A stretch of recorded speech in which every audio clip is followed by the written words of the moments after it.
Amalia Rosado, periodista y autora de la tesis doctoral Los triángulos rojos sobre la deportación femenina española.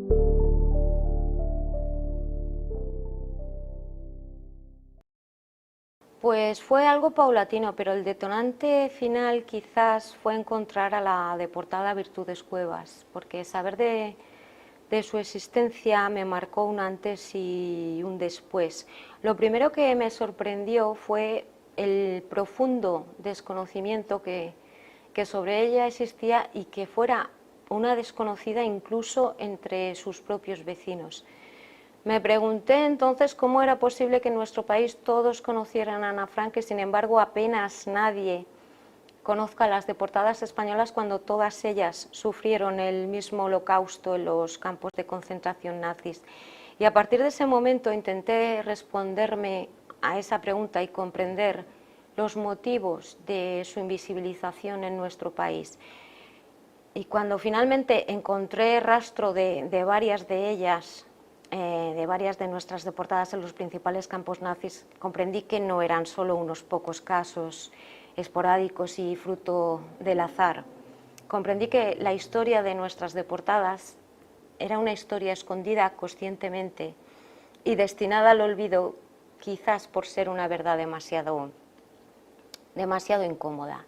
Que las españolas sean las grandes ausentes y las grandes desconocidas de la deportación europea no se debe a una falta de información, se debe más bien a una falta de interés por una reconstrucción objetiva de la verdad, porque de otro modo no se explica que uno de los hechos más lamentables de nuestra historia reciente, como fue la asistencia de españolas en los campos del Tercer Reich, sea un episodio tan desconocido para la mayoría de nuestra ciudadanía.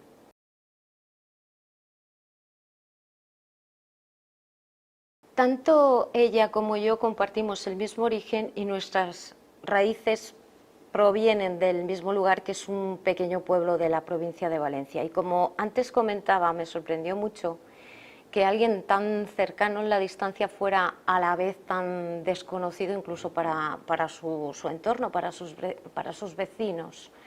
Y por aquel entonces tuve la suerte de encontrar entre los escasos familiares suyos que todavía vivían alguno que pudo darme su testimonio, y también pude encontrar entre personas de avanzada edad algunas que, aunque muy vagamente, todavía la recordaban de sus años de juventud, de sus años de niñez. Esto hoy no hubiera sido posible porque lamentablemente casi todos han fallecido.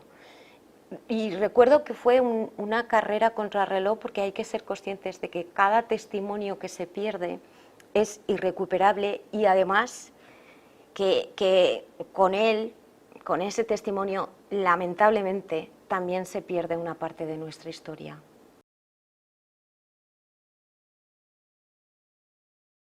Las particularidades que se dieron en la deportación femenina, porque aunque los nazis atacaron tanto a hombres como a mujeres, ellos trataron a sus víctimas en función de su género, y esto afectó directamente al tratamiento que recibieron las deportadas. Aunque los hombres y mujeres compartieron tiempo y muchas veces compartieron incluso el mismo espacio en los campos nazis, sus experiencias no son las mismas. Y es importante conocer ese aspecto diferenciador de esta violencia, ya que ellas, las deportadas, no solo padecieron en el mismo grado que los hombres las torturas y las vejaciones, sino que además experimentaron otros sufrimientos adicionales derivados de su condición de mujer. Y esto evidencia que existió una violencia específica que se ejerció sobre estas mujeres por el mero hecho de serlo. Por ejemplo, un caso claro de esto fue la prostitución de las mujeres que forzosamente tuvieron que sufrir en los burdeles de los campos de concentración, mientras que las deportadas femeninas fueron obligadas a ejercer la prostitución allí. Los deportados varones, que mostraban un comportamiento satisfactorio, eran recompensados por los nazis con una visita al prostíbulo que les permitía abusar de sus propias compañeras. Y además esta diferencia de trato entre hombres y mujeres no solo se dio, no solo existió durante su estancia en los campos nazis, también continuó existiendo después. Aunque las deportadas españolas contribuyeron a la derrota del nazismo en Europa, nunca se les reconoció verdaderamente su papel como protagonistas en la historia. Se obviaron sus logros por ser mujeres y se la redujo únicamente a su papel de víctimas. Y esta es una visión estereotipada, fruto de su tiempo y producto del contexto histórico que les tocó vivir. Y esto es profundamente injusto, porque las mujeres no solo padecen la historia, también la hacen.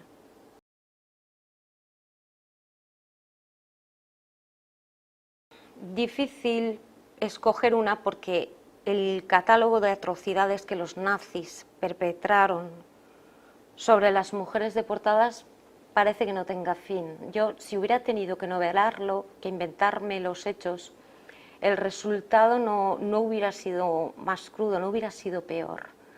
Pero de entre todas estas experiencias, quizás sean las historias que hacen referencia a la maternidad las que más me han impactado, porque una de las diferencias más cruciales entre las experiencias de los hombres y las de las mujeres en el Holocausto fue el hecho de que muchas mujeres renunciaron a su propia vida para enfrentar la muerte junto a sus niños.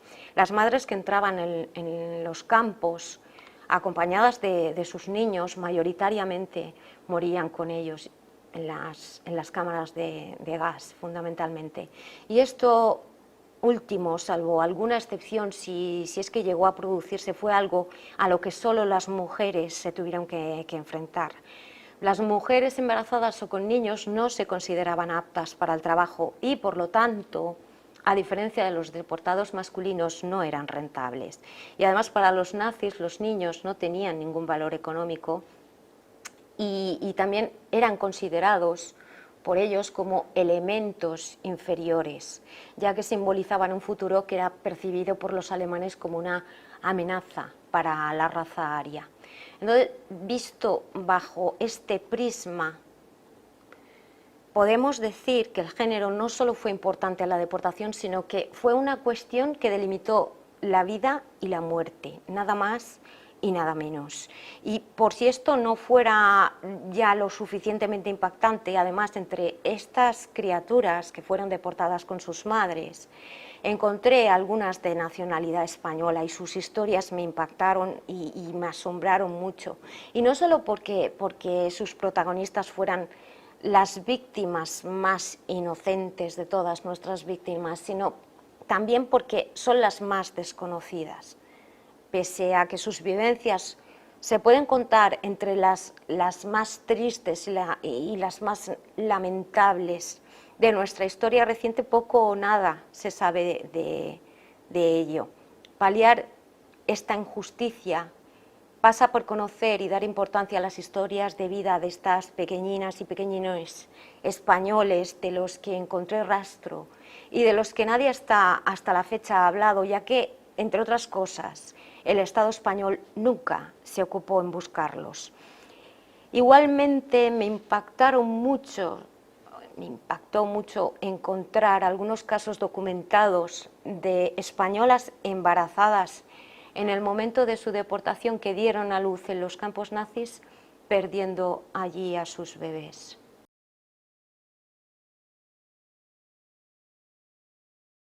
Apostar por la memoria significa apostar por el conocimiento de la historia, un conocimiento que es muy necesario para ser ciudadanos conscientes. Y en nuestro país no nos han contado toda la historia, porque una cosa es cómo sucedieron los hechos y otra diferente es cómo se ha querido que se recuerden.